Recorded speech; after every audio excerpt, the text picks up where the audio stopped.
13 alleges that you failed to immediately report to your probation officer your change in contact information. Is that true or not true? True.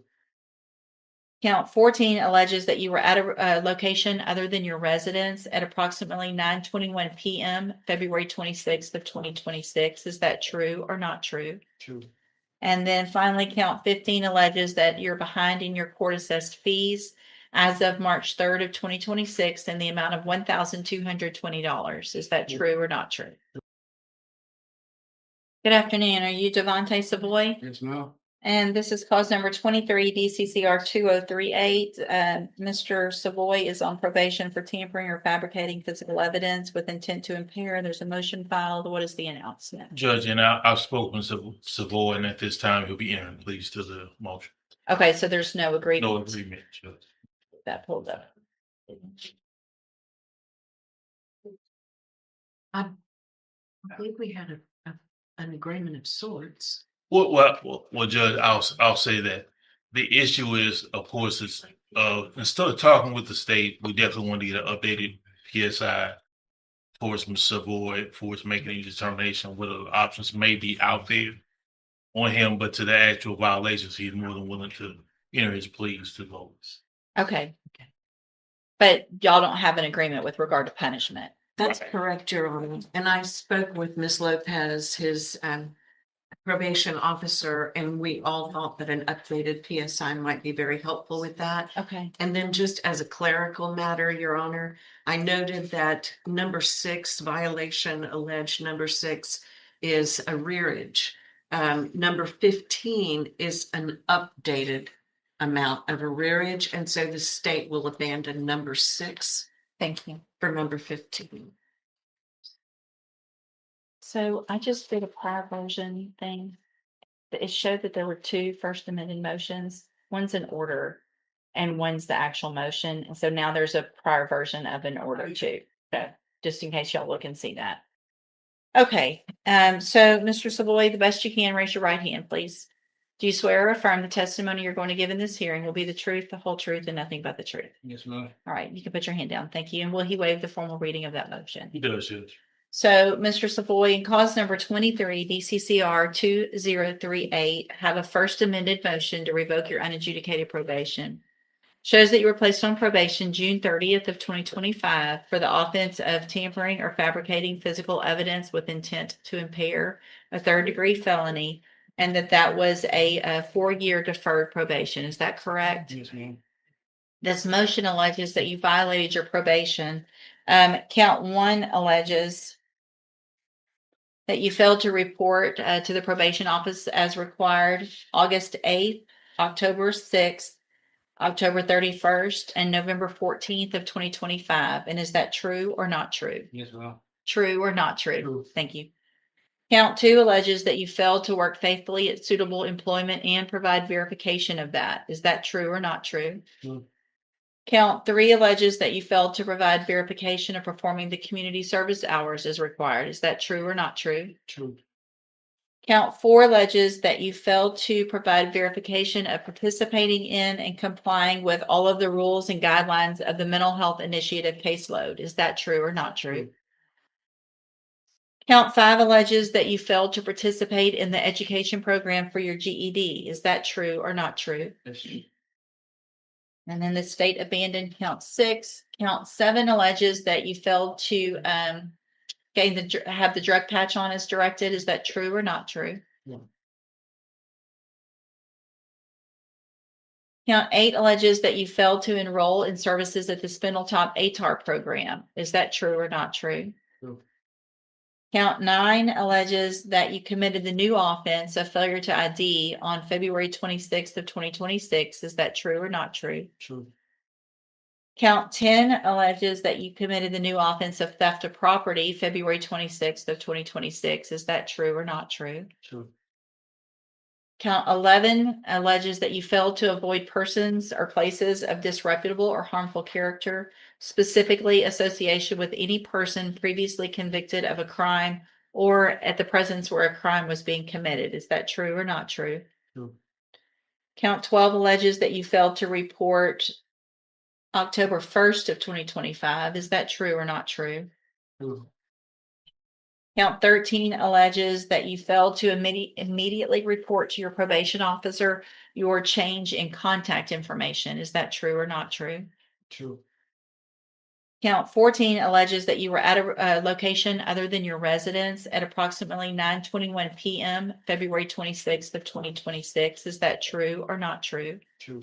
And then finally, count 15 alleges that you're behind in your court assessed fees as of March 3rd of 2026 in the amount of $1,220. Is that true or not true? True. Did you enter your pleas of true to all of the counts except 6 that we left out freely and voluntarily? Yes, ma'am. And did you plead true to all of those counts because they're actually true? Yes, ma'am. All right, then, and this time I'm going to find that you entered your pleas of true to counts 1 through 5 and 7 through 15 freely and voluntarily. Find those counts true. Find sufficient evidence to revoke your probation and find you guilty, but I'm not going to do that today. I'm going to reset your case for sentencing. Ask the probation department to do an updated report that'll give me more information about what's been going on, and then we'll see where we are at that hearing. If there's some agreement, great. If there's not, then it'll be up to me what to do with your probation. Okay? Yes, ma'am. All right, you can go back with the bail. Yes, ma'am. I would add one of the ones that he pled true to where it seemed like it was doubling up on the failing to report. Yeah, did I? That was an update to state that he had been gone since that date. I had Gotcha. not I seen just him didn't. since that Yes, date. ma'am. So that's not necessarily an additional violation. That's just an updated violation, much like the. Since, and it says since in there. I Thank just you. wanted to make that clear. Thank you, ma'am. Yep. All right, so you're Caleb Jubert. Yes, ma'am. And Mr. Jubert was previously in court, entered pleas of guilty in cause number 25 DCCR 1130 to unauthorized use of a vehicle, a state jail felony, and in cause number 25 DCCR 1131 to the third degree felony offense of evading arrest or detention with the use of a vehicle. I've received that pre-sentence report. Has everyone had an opportunity to review it? You have, Judge. I have, Judge. Are there any additions or corrections? No, Judge, not at this time. Only that the state concurs with the recommendation of ISF cognitive judge. All right, thank you, Ms. Malfino. All right, Mr. Jubert, I am, so Mr. Jubert, I know you know this already because everybody out there knows that I get the jail reports, right? Yes, ma'am. So there was an issue pretty recently. You haven't had a lot, but just recently you had earlier this month, one about a mattress, right? Yes, ma'am. And you weren't very respectful about what you said to that officer when they said for you to give up one of those mattresses, were you? Yes, ma'am. So it's the same thing that I say to everybody. If you can't follow the rules in jail, then it doesn't give me a lot of confidence that you're going to be able to follow the rules on probation. Does that make sense? Yes, ma'am. So part of this agreement or part of the recommendations in this agreement is for me to go along with giving you probation, but send you to the ISF program, the cognitive track, which is a program to help you make better decisions. But I want you to understand if I follow along with this agreement and you get any more incident reports, either here or at ISF, it's going to be a violation of your probation and you never get out of jail before you violate it. And I know you've been out there long enough to know that I've done that already, right? Yes, ma'am. Okay.